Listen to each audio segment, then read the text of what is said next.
Welcome back to Nisha's rainbow. दोस्तों, बहुत बहुत स्वागत है आपका। आज जिस टॉपिक में मैं आपसे बात करना चाह रही हूँ वो मेरे दिल के बहुत करीब है। आज का टॉपिक है माँ और बेटी का रिश्ता कैसा होना चाहिए। बहुत से लोग एग्री करेंगे मुझसे दोस्तों। यहाँ पर एक अकेली माँ सबकी जगह ले सकती है, लेकिन एक सिर्फ माँ की जगह एक बेटी के जीवन में कोई और नहीं ले सकता। कितने सहमत हैं आप, जरूर बताइएगा। हम लोग बात करते हैं कि कौन सा रिश्ता कैसा हो या कैसा होना चाहिए, लेकिन माँ बेटी के रिश्ते पे हम बात नहीं करते। हमें ये लगता है कि जैसा भी है ठीक है।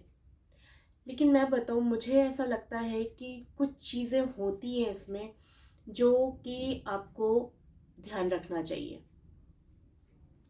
चलिए शुरू करती हूँ मैं अपने पहले पॉइंट से।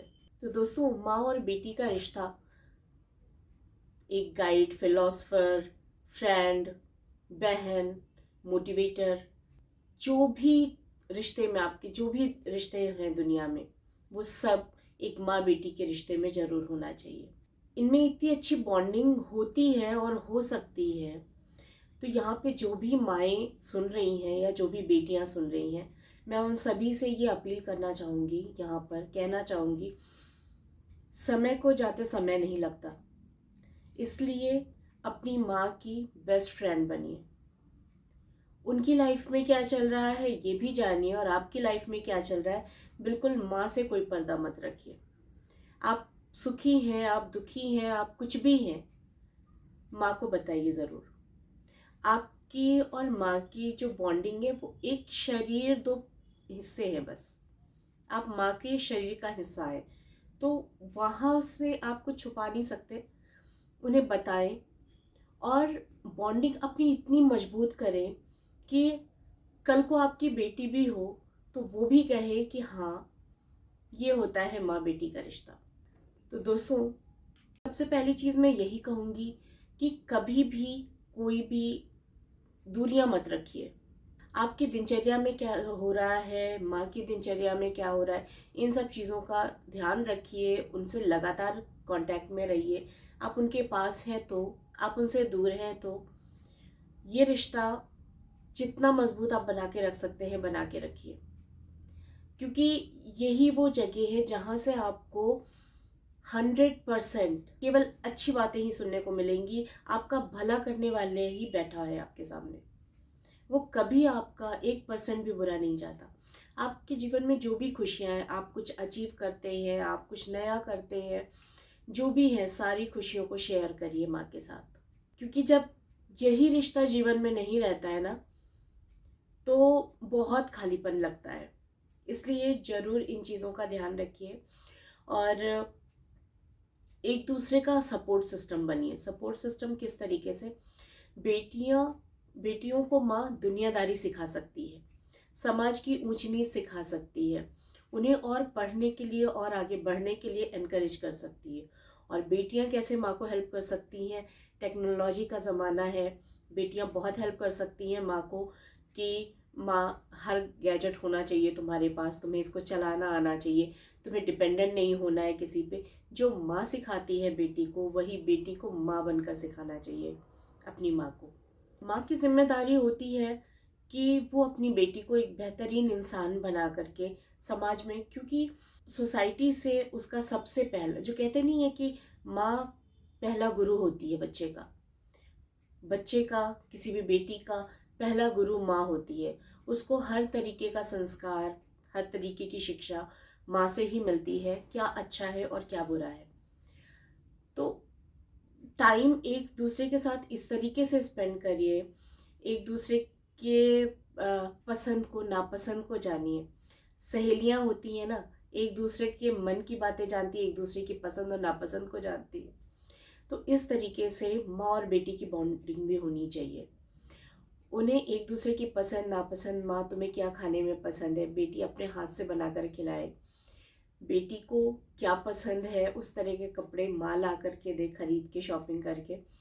ये चीज़ें कहने में और देखने में बहुत छोटी लगती हैं, लेकिन ये कंसर्न को दिखाती हैं, आपके प्यार को, आपके अपनत्व को दिखाती हैं। तो ये चीज़ें करें। कहीं आप घूमने जा रहे हैं, कुछ भी जा रहे हैं, तो अपनी माँ के लिए कुछ ना कुछ खरीद कर लाएं ज़रूर। वो एक मेमोरी के तौर पे उनके पास रहेगी। बेटियों का बहुत बड़ा खजाना माँ के गहने, माँ की साड़ियाँ होती हैं। वहाँ से आपको कुछ अच्छा लगता है, वो एक याद के रूप में, एक माँ के प्रतिरूप के रूप में आप हमेशा अपने साथ रख सकते हैं। एक दूसरे को समझिए। कभी भी ना आपस में मनमुटाव नहीं होना चाहिए। किसी भी बात पे मतभेद तो हो सकता है, मनभेद नहीं होना चाहिए, ये मैं हमेशा कहती हूँ। और कोई भी बात आपको एक दूसरे की अच्छी लग रही, बुरी लग रही, आप एक्सप्रेस कर दीजिए, उस चीज़ को बता दीजिए, लेकिन मन में मत रखिए। दूर नहीं होना है, इस रिश्ते को बहुत प्यार से सहेज के रखना है। माँ भी बहुत ज़्यादा टोका टाकी करके बहुत सी चीज़ों को, देखिए, समझाने का और किसी भी बात को करने का एक तरीका होता है। आप हमेशा अगर बेटी को डांट करके और इस तरीके से कि तुम ये गलत कर रही हो, ऐसा ऐसा होना चाहिए, वैसा होना चाहिए, ये नहीं। उसके फ़ायदे और नुकसान बता करके, मैंने कहा ना, अगर आपकी बॉन्डिंग मजबूत है तो कोई तीसरा आपके बीच में नहीं आ सकता, और आप एक दूसरे की बात को समझेंगे भी और एक दूसरे का पूरा सपोर्ट सिस्टम भी रहेंगे। तो ये बहुत आम बात है कि माँ बेटी, ठीक है, माँ बेटी है, लेकिन उनके आर्ग्यूमेंट्स होते हैं, कभी कभी बहुत भयानक वाले हो जाते हैं, लेकिन उसमें भी ये ध्यान रखना है कि एक दूसरे को हर्ट नहीं करना है। और जब भी जिसको भी अपनी गलती रियलाइज़ हो जाए, वो जाके सॉरी बोल दे। अगर माँ भी गलत है किसी पॉइंट पे, तो उसे भी अपनी बेटी को प्यार से गले लगा करके सॉरी बोल देना चाहिए। और बेटी को महसूस होता है कि मैंने माँ से गलत तरीके से बात की, तो वो भी सॉरी जाकर बोल करके और गले से लग जाए। माँ हमेशा माफ़ कर देती है, तो कोई भी वहाँ एक्सक्यूज़ की ज़रूरत नहीं है। वो बस आपने गले लगा लिया तो माफ़ी मिल गई। गले लगाना एक एक्सप्रेशन है, आप अपने फीलिंग्स को शेयर कर रहे हैं आपस में, तो इसलिए गले लगाना बहुत ज़रूरी है। आपके रिश्तों को मजबूत करता है। एक दूसरे के, होता है ना, कभी कभी किसी भी टॉपिक पे आप में बहस हो गई, तो माँ का टाइम अलग था, उनके टाइम में प्रायोरिटीज़ अलग अलग थी।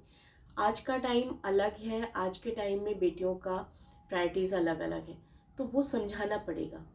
जो अच्छी बेटियां होती हैं, प्यारी बेटियां होती हैं, वही आगे चल के प्यारी बहुएं भी बनती हैं।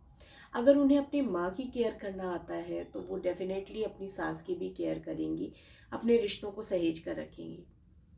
इसलिए बच्चों को, अपनी बेटियों को बहुत प्यार से, बहुत उनकी ढाल बनकर, माँ हमेशा वो काम करती है जो वो खुद अपने ज़िंदगी में अपने लिए नहीं कर पाती, लेकिन वो अपनी बेटी के लिए हमेशा ढाल बनकर खड़ी होती है। उसे ग्रो करना है, उसे फैमिली में ही कोई लड़ाई लड़नी है अपने हक की, अपने उसको हायर एजुकेशन चाहिए, उसे बाहर जाकर पढ़ना है, उसे बेस्ट कॉलेज चाहिए। कभी कभी होता है कि घर में सपोर्ट नहीं मिलता, लेकिन माँ एक ऐसा सपोर्ट होती है कि अगर उसने बहुत अच्छी पढ़ाई नहीं की, तो बेटी की पढ़ाई के लिए हमेशा उसको एनकरेज करती है, उसको कहती है, उसे आगे बढ़ने को रोक कहती है, उसे हमेशा एनकरेज करती है। तो ये चीज़ें आपको दुनिया में कहीं नहीं मिलने वाली। इस रिश्ते को जितना सहेज सकते हैं दोस्तों, सहेज लीजिए। मैं यही कहूँगी, माँ बेटी का रिश्ता नींद और ख्वाब की तरह होता है, दोनों एक दूसरे के बिना अधूरे हैं। तो ये अधूरापन, ये खालीपन अपने जीवन में मत आने दीजिए। जब तक है इस दुनिया में, एक दूसरे के पूरक बन के रहिए। देखिए, जो बेटियाँ अपनी माँ के बारे में बेहतरीन तरीके से जानती हैं, बहुत अच्छे तरीके से जानती हैं, अपनी माँ के स्ट्रगल्स को जानती हैं, उनके विचारों को जानती हैं, वो हमेशा बहुत ही पॉजिटिव और बहुत ही स्ट्रॉन्ग पर्सनैलिटी होती है। तो हर माँ से ये अपील करूँगी कि अपनी बेटियों को अपने प्यार की सौगात दीजिए, और हर बेटी से कहूँगी कि अपनी माँ की केयर करिए। चलिए, अगर आपको वीडियो अच्छा लगा हो दोस्तों, तो इसको लाइक कर दीजिए, शेयर कर सकते हैं आप, और अगर सब्सक्राइब नहीं किया है चैनल को तो ज़रूर कर लीजिए। मैं यही प्रार्थना करूँगी ईश्वर से कि हर बेटी और माँ का साथ हमेशा बना रहे। लबों पे उसके कभी बद्दुआ नहीं होती, एक माँ है जो मुझसे कभी खफा नहीं होती।